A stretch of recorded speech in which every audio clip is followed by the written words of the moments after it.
Growing up, I had dreams and aspirations, but always felt like the kid that didn't fit in.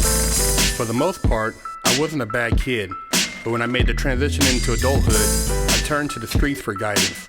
This led to getting locked up in juvenile hall, doing time in CYA, and eventually a 120-month sentence in federal prison. I had a lot of time to think and reflect during my federal sentence, so I share with you what I learned, hoping I can positively influence someone else's life with Prison Talk.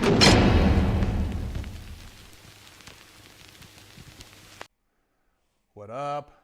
Big Herc 916, getting down with Prison Talk. You know, I like to bring you game over here, lacing you up, keeping you informed.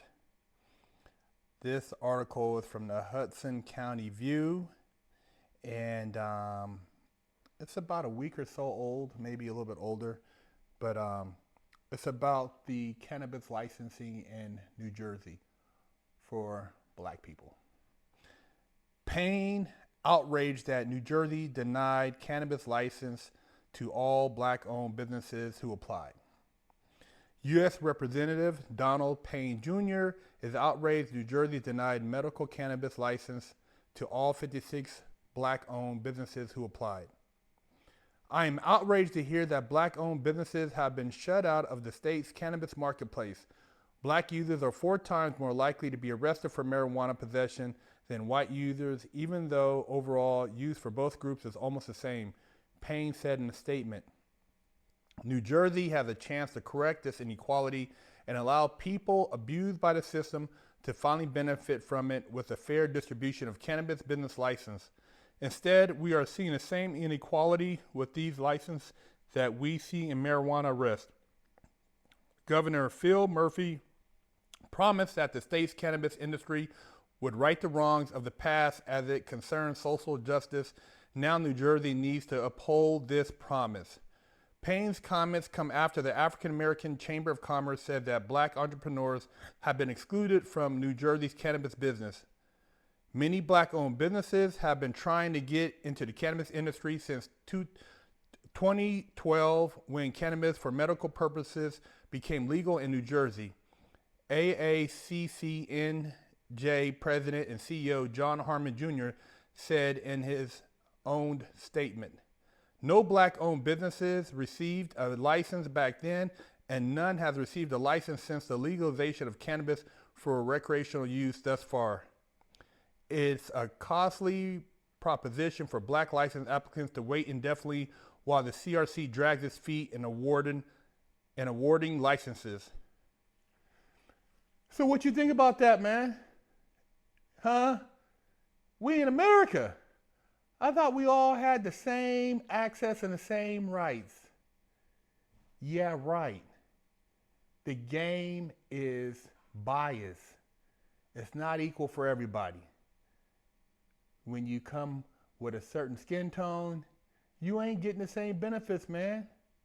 Not unless they can use your black ass, exploit you, have you dunk a basketball, run a football, or maybe make some music for them. The game is what it is, man. Chess, not checkers.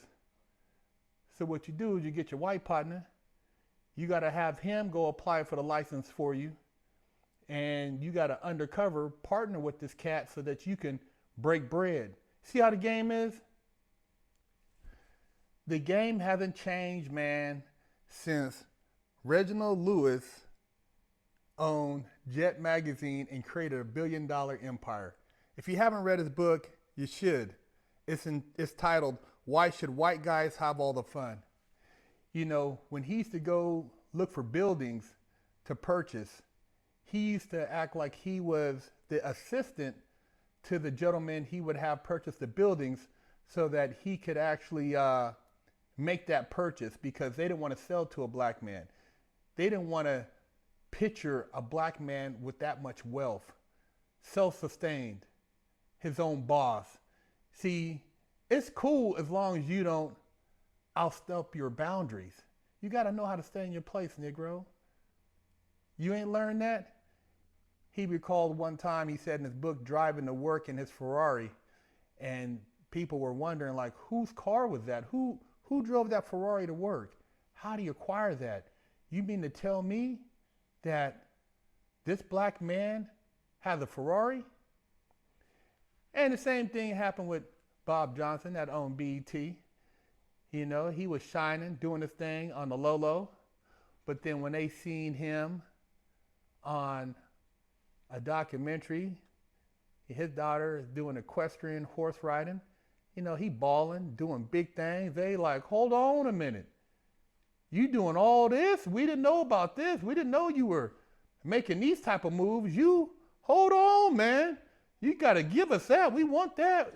We need to holler at you. Man, BT, we need it. You getting too powerful. You doing that type of stuff. It's just like it's like anything else, man. It's cool as long as you don't live next door. I've seen it, man. You know how many times that I've been places and you know, guys have asked me when I'm at a car show, looking at my car. I've seen guys in their shorts get on the ground underneath my car to see what kind of suspension I got under there, because they're thinking, oh wow, this car is beautiful, but I wonder if it's just a paint job. You know, we are known for painting and sound systems, but I wonder if he did anything to the suspension. Buddy, all my suspension's done. My transmission's done. My exhaust is done. And they look underneath the car. And then one guy asked me one time, where do you park your cars at? I told him I park my cars at my house. Where do you park yours at?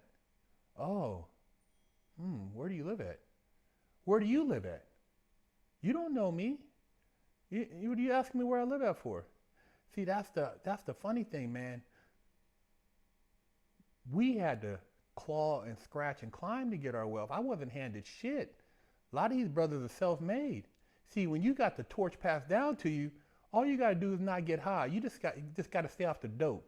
As long as you can stay off the dope, you're good, man. You know what I mean? You can keep coming back. You can keep coming back. You know, rehabs weren't made for black folks. No, that was for the other side. See, black folks, you get hooked on dope, you're homeless. You ain't going to no rehab. You better clean yourself up. But it just goes back to this cannabis license thing where I say that, yeah, we done locked all your black asses up, but we ain't gonna let you get any of the money, but we're gonna entertain you with these promises. See, these promises are a damn joke. Get your game right, man. You guys, these people who you are electing in office, these people who you got making you all these false promises, you need to call them on their bullshit. Because for all the black men and minorities who have been locked up in New Jersey, those licenses for all of them should go to minorities, should all go to black people, because they're the ones who kept the gang thriving, and now they turn around and flipped it and you ain't getting none of that bread. Big Hurt Prison Talk.